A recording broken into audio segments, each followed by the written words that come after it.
Good afternoon, and welcome to our Community Policing Podcast. We're excited today to have our new superintendent of the Bloomfield Hills School District, Mr. Rick West, with us. Today we're going to talk about important topics on the safety and security of our schools and the partnerships we have with our school district, which, in my opinion, in the profession that we are in, is critical to the success of our community and the safety of our schools. Mr. West, well, welcome to Good afternoon, Chief. It's a pleasure to be here. Thanks for having me. Well, I don't know, I think you did a podcast in the past with Supervisor Walsh, but let's give our residents a little bit of who you are a little bit. I know you came from Troy with an extensive history as an assistant superintendent there. Yeah, lifelong career in education. This is my fourth stop, my fourth school district. Have always been on the business side of the schools. So I worked in Genesee County for 3.5 years. Then I was at Royal Oak Schools for 3.5 years. Spent the last decade at the Troy School District as their assistant superintendent of business services, as well as their deputy superintendent. And in that role, I was head of chair of their Safety and Security Committee. So this is a topic near and dear to my heart with quite a bit of experience. So yeah, look forward to it. Well, we welcome you. We're excited to have you, and I know you're newer to the district, and I've been here a while, but we do the partnerships that we have with our school is amazing. Again, I said it at the beginning, it's a really unique experience.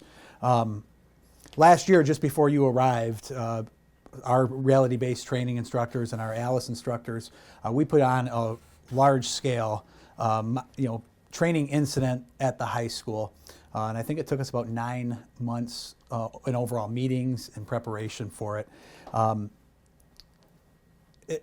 The importance behind that was really to show the community that, one, the police department and the fire departments are prepared, that we're not going to be an agency that, in the event there's an emergency, that we're going to stand outside and wait to figure out what's going on.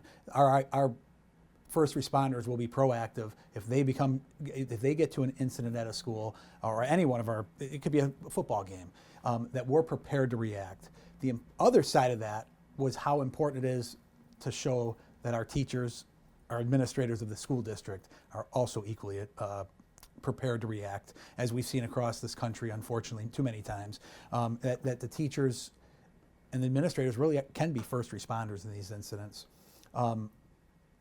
I guess, what's your take on that, and how important is that for your staff to understand? Yeah, well, the partnership certainly with the police department and that event that you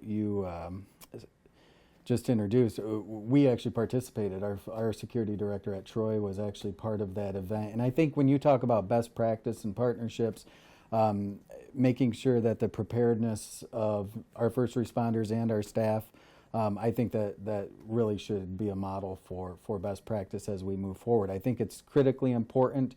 We are in the unfortunate reality where this is the professional development that we need to have. We need to make sure that our teachers, our administrators, and our students are prepared in the event that a critical violent incident occurs in our buildings. So making sure that we have that partnership with the police, with the other first responders, with our education association and all of our unions, to make sure that we are prioritizing that.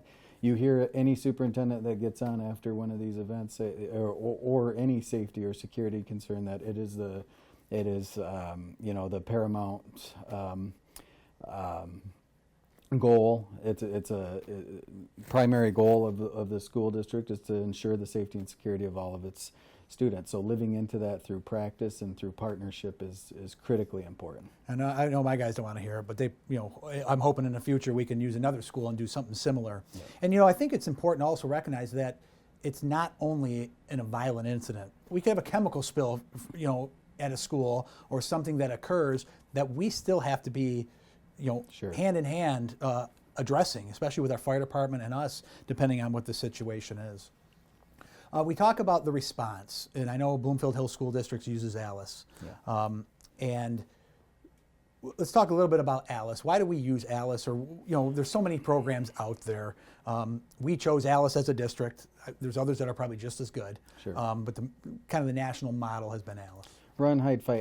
I think the idea there is that we have options. We want to make sure that we are training and preparing people to take individual action in the event.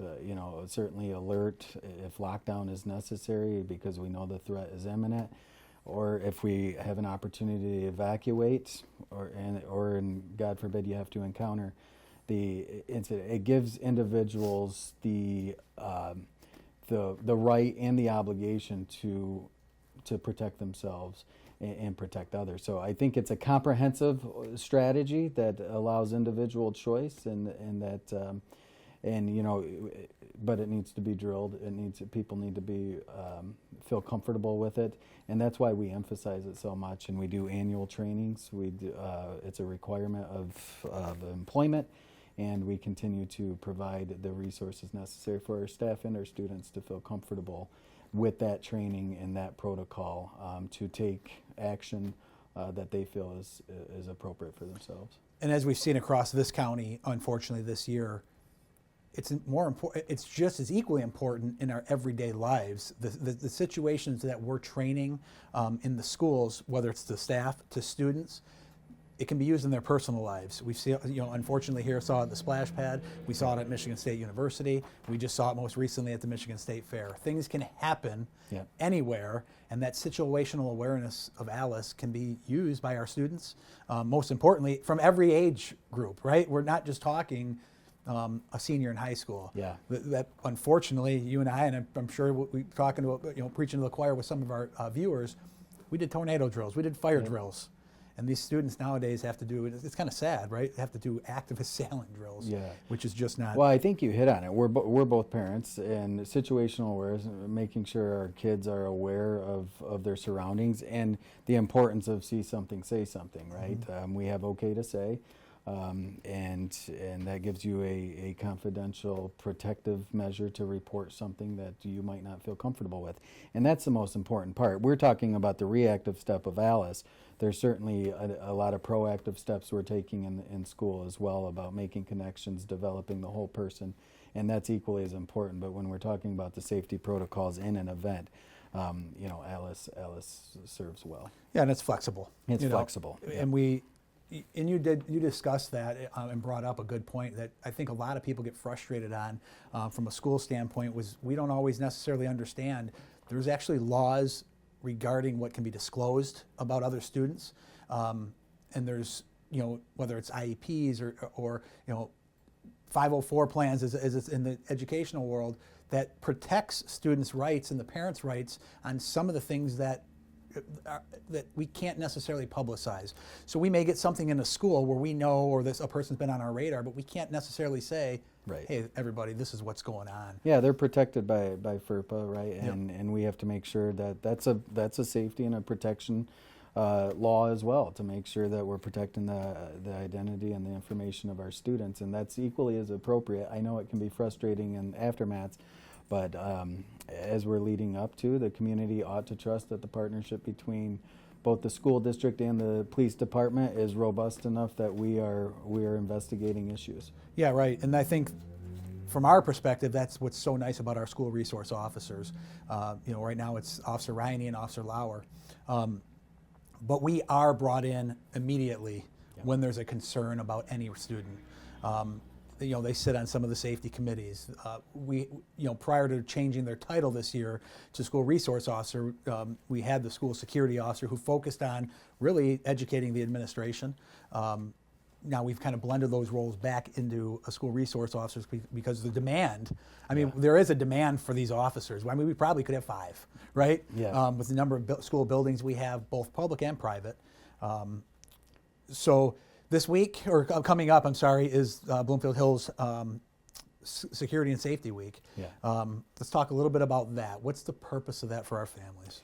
Yeah, I think it's education and preparedness. October 21st through the 25th, we emphasize on a daily basis, safety and security. We go through the protocols. We make sure everybody is up to speed on the ALICE training, that we're drilling that we're providing the language and making sure everybody understands that. There will be communications on a daily basis where we send out information on different topics, and then in the classroom, the students and the staff will be experiencing videos and modules to enhance their learning and their understanding around safety protocols.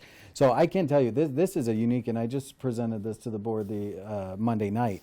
This is a unique experience for me, and given this is my 4th district, having that emphasis and making sure there's a lot of planning that goes into that. So making sure that we are all on the same page as a district and that we have clear protocols and policies in place as it relates to safety and security is really a powerful thing. I'm going to look forward to seeing it in action. And that partnership you mentioned with the SROs, and they are a critical resource as it relates to our behavioral threat assessment management. We just went through comprehensive training in August with I think 60 plus people.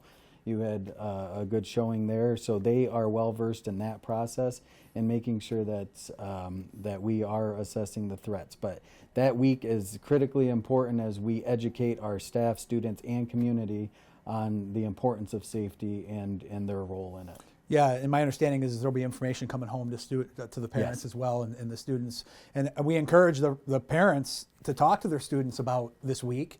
Not only, this is a conversation to be brought out, but they should be talking about it all the time and having these conversations. They hear things in the lunch line. They hear things that, maybe a student is, quote unquote, joking about something. Yeah. But that's a determination for a student to bring to us and to you, so that we can vet that out. Make sure that we aren't dealing with somebody that's in crisis.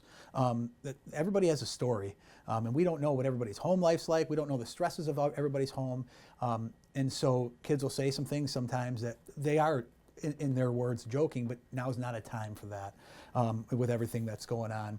And so we kind of transition a little bit to what the parents can understand and how they can partner with us. This is not just a school and police department relationship, right? And I think Sheriff Bouchard and Prosecutor Karen McDonald, and now nationally, I think there's a Florida sheriff that's posting the images of students who are making these threats, trying to get across that we're not going to tolerate them, that it is our responsibility to investigate them, but the responsibility starts with parents at home and the kids that are old enough, the students that are old enough to recognize these things can't happen. Yeah. And so we also need the parents' help. Education's a partnership, and it does start in the home. I've indicated I'm a parent, and the responsibility lies with me ultimately to make sure that my kids understand their role, their responsibilities as it relates to not only the educational piece, but the safety and security. And again, I can't emphasize the importance enough of okay to say, and if you see something, say something. Those are the protections that we have. We're not asking kids to take action or to combat the issue, but we are asking them to take the responsibility to inform us if something is not right. As it relates to parents, we need that partnership. We need to know what's going on. We have supports in our buildings. There's community supports as well for mental health, for if kids are in crisis, that we can connect people with. So we want to partner with it. We don't want to take the responsibility, the complete responsibility, but we do want to partner with you, and it is important that we are engaged in your kids' mental, social, emotional, physical well-being. Yeah, and I think that's one thing that's important. I think the parents, we know the parents are the first ones who are going to notice the difference in their child's behavior, whether it's just acting out at home or withdrawing at home. That information can be brought to the professionals in the schools as their assistant principals, to their school counselors, that can quietly try to address some of those things so that students feel confident that their personal information is not going to be broadcast all over the school. Again, there's laws that protect it. Sure. We have laws that protect that internally for our own officers and peer support programs, that they're not allowed to tell me some things if they go to a peer, if they're not a threat to themselves or others. And so we've really seen great progress in officer wellness, and I focus that on officers, but we also have that ability in our own districts with our counselors and peer. And I know there's peer-to-peer groups within the school who will absolutely help each other out if we see these red flags or warning signs in students? Sure, and I challenged at the beginning of the year in my opening day speech a Dare to Care message where we're talking about connections, acknowledgement, respect, and engagement. And really the connection piece is what we're talking about there. The peer-to-peer, making sure that you have a safe adult that you're comfortable with in the buildings, making sure that our staff is engaged and connected, that we're respecting the diversity of thought, the diversity of people, and that we are acknowledging the successes and stuff. So I think that connection is critically important in making sure that parents understand the resources that are available to them, and the access that their children have to help if that's what's needed. What does frustrate parents, and I can understand that, is that we cannot always disclose the punishments or whatever of other students, and that again is for protection as well. We want to make sure that all kids are protected. Yeah, and the way we do that within the agency is try to just tell parents we wouldn't want, we don't always, we do release media reports. We're required to do it. All our reports are FOIA-able, right? Yeah. And so, but we redact things, and we don't, our domestic violence cases or our sexual assault cases that we have to investigate as a police department, those cases are rarely, unless it's, again, where we're forced to do so, released to the public. And we do that to protect not only the victims, but the family members who might be in those homes when these things happen. And I think that's sometimes forgotten. Is I wouldn't want my information, right. Heaven forbid something happens in my home, to be broadcast across everywhere. And I think most of our parents understand that, right? If this was their child, we would not want to make them, a martyr when help could be needed. There's at some point, maybe there's a time where we're going to have to release information due to a threat or whatnot. But at the same time, collectively, we want to protect the students. That's my experience too. Cooler heads usually prevail. Sometimes distance and time makes the conversation a little bit easier, and once you can put yourself in the situation of others, it's helpful. We also are emphasizing restorative practices where we get those with the issue in the room, and that we try to talk about it and we try to move through it together. So I think those combinations of things and supports are helpful. Yeah, and you mentioned the community mental health, and that within our own agency we have our co-responder programs now, which I have already seen the success within our community, but I've also seen the success with the partnerships with Oakland County Community Health Network, our officers, in our schools. In dealing with that. And there was a recent case out of Birmingham where we really were able to stress and get some children and some students the help they needed collectively to move forward a tragedy in their family. And I think that's something I want to stress from our end is we appreciate that. The last thing we want to see in an incident, whether it's school-related, violence-related, or even outside the district, is the first thing a principal hears in the morning is really bad news. The rumor mill starts before we even can get it to the school anyway, and to get that. And so kind of transitions into our next point of we do all these things, but we also forget kind of the behind-the-scenes messaging. And it's been very unique over the last couple of years, how our public information officers, our communication divisions work together to share the message, a consistent message, regardless of whose message it is, right? If something's happening in the school district and we need to get it out, we have an audience that follows us, and you have an audience that follows you. We mentioned the mass exercise that we did. We brought all of those public information officers together and collaborated to release what was appropriate, to practice our messaging with the district. And not only our district, we had some news around as well to help us with that understanding. Yeah, it's the partnership that's required, and our communications office has a great relationship with yours, and having that partnership and that two-way communication where we have different audiences and we can get information out as quickly as possible. If there's an emergency going on around our buildings, we know about it quickly, and I'm appreciative of that. And if we have something going on in our buildings that you need to be aware of, I think that communication is pretty seamless. We always struggle against the speed of which we can communicate because social media is so prevalent now, but I think we've done a fantastic job, at least in my assessment thus far, of really having strong communication network where we have the information. Yeah, and just as an example, last week we had an incident at one of our not even an incident at one of our schools, an alleged incident that came from completely outside of our district. And our public information officer was off that day. He immediately called me and said, I'm getting word of this. My next phone call was to your district to say this is not accurate, this is not true. So within probably 10 or 15 minutes of us learning of that, we were all in communications, at least with somebody from each of the organizations, to say, if you're hearing this, this is not accurate, this is not true, we're not sure where it's coming from.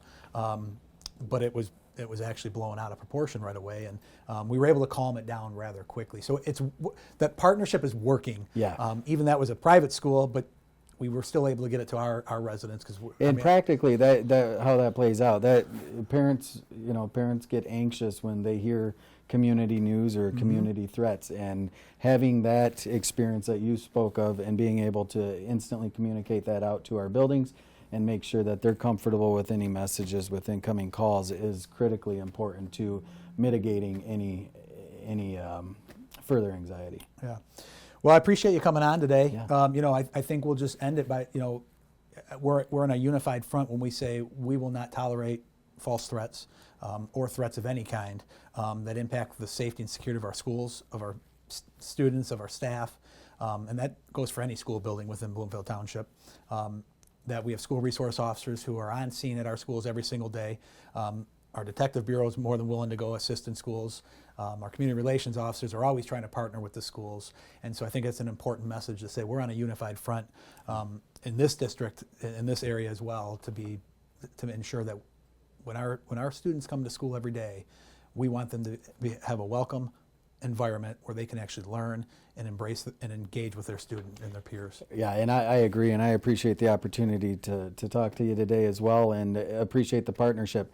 We're experts at educating, you're experts at public safety. Combining the two resources together to benefit the overall community is critically important to the success of the Bloomfield Hills community. So I appreciate the partnership and look forward to continuing to work with all of you. Great. Well, we thank you for watching and listening today to our podcast. We'll be back with a new episode in the near future.